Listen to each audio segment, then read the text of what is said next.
तक की सबसे बड़ी धमकी दी है। सरल शब्दों में, भारत जो रूस से तेल ले रहा है, अमेरिकी राष्ट्रपति डोनाल्ड ट्रंप ने कहा है कि हम भारत पर टैरिफ को बढ़ा देंगे।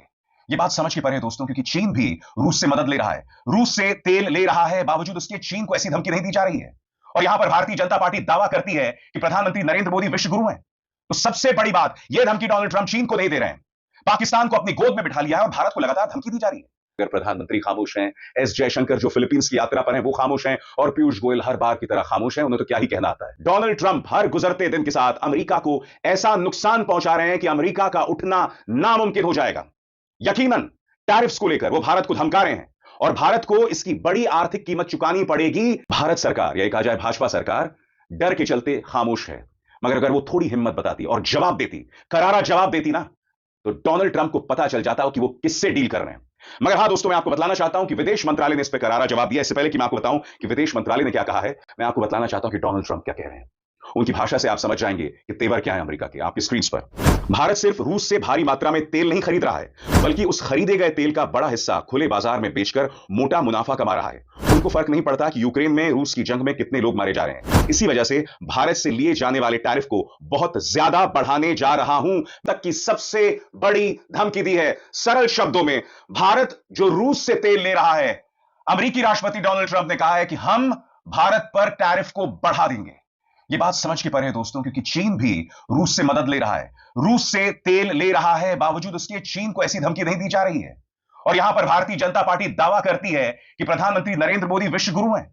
तो सबसे बड़ी बात, यह धमकी डोनाल्ड ट्रंप चीन को नहीं दे रहे हैं, पाकिस्तान को अपनी गोद में बिठा लिया है और भारत को लगातार धमकी दी जा रही है।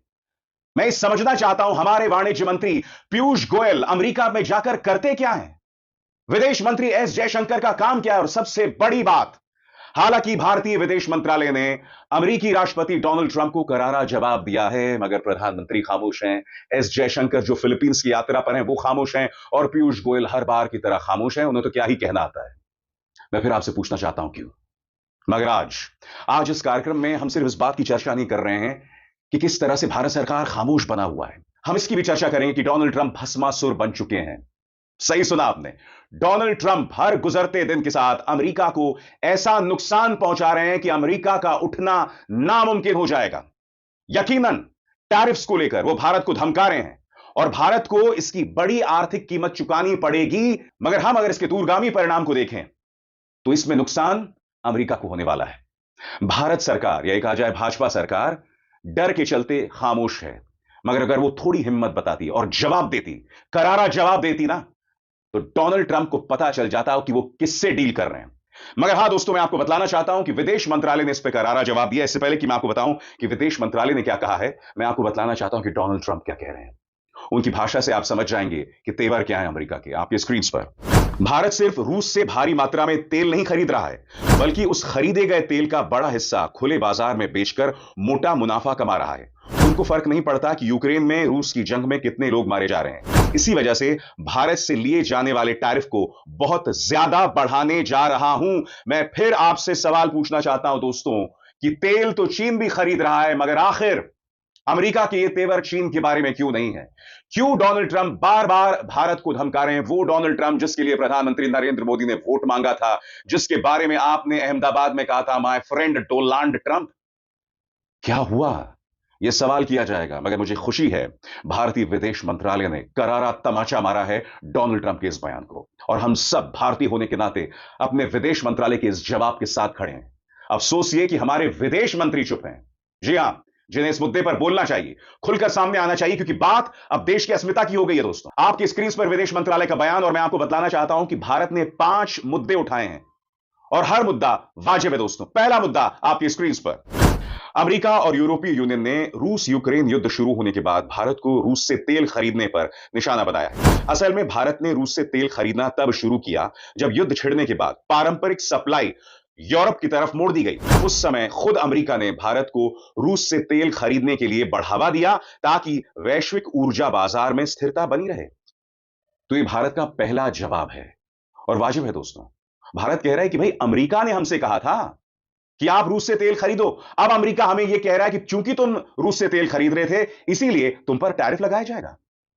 इस आदमी यानी डोनाल्ड ट्रंप को अंदाजा है वो गोलमाल में वो जो जॉनी लीवर का कैरेक्टर था, जो भूल जाता था बार बार, डोनाल्ड ट्रंप उससे भी ज्यादा बदतर आदमी है।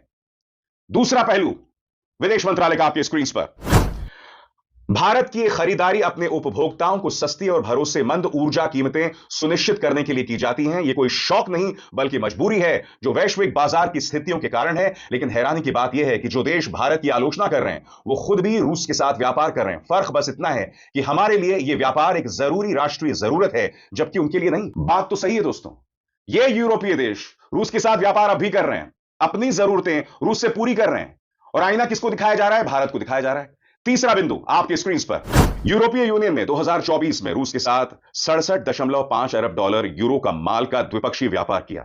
इसके अलावा 2023 में सेवाओं का व्यापार भी लगभग 17.2 अरब यूरो का था। ये आंकड़े भारत रूस के कुल व्यापार से कहीं ज्यादा हैं। 2024 में यूरोप ने रूस से 16.5 मिलियन टन एलएनजी आयात किया था, जो 2022 के पिछले रिकॉर्ड 15.2 मिलियन टन को पार कर गया। तो आप देख रहे हैं किस तरह से विदेश मंत्रालय ने यूरोप और अमेरिका दोनों के डबल स्टैंडर्ड्स को एक्सपोज किया इन आंकड़ों के जरिए, और इन आंकड़ों को झुटलाया नहीं जा सकता। चौथा बिंदु आपके स्क्रीन पर, यूरोप और रूस का व्यापार सिर्फ ऊर्जा तक सीमित नहीं है, बल्कि खाद्य, खनिज, उत्पाद, केमिकल्स, लोहा, स्टील, मशीनरी और ट्रांसपोर्ट उपकरणों तक फैला हुआ है। अमेरिका की बात करें तो आज भी रूस से अपने न्यूक्लियर इंडस्ट्री के लिए यूरेनियम, हेक्साफ्लोराइड, अपने ईवी इंडस्ट्री के लिए पैलेडियम, खाद और केमिकल्स आयात कर रहा है। अरे भाई, फिर तुम ये तमाम सामान, यानी अमेरिका ये तमाम सामान रूस से क्यों बुलवा रहा है?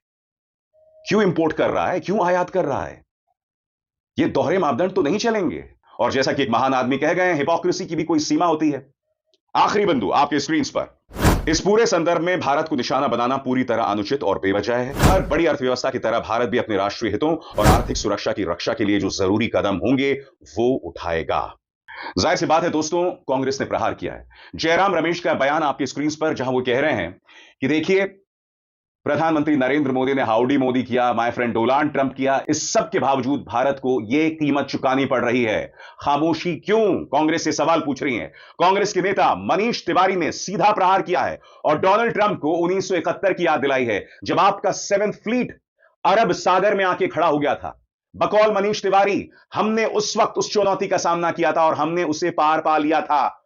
हम टैरिफ की चुनौती का भी सामना करेंगे और उसे भी पार पा लेंगे। मगर मैं आपसे एक सवाल पूछना चाहता हूं। जयराम रमेश अपना बयान दे रहे हैं, मनीष तिवारी का बयान देखिए, करारा जवाब दिया अमेरिका को।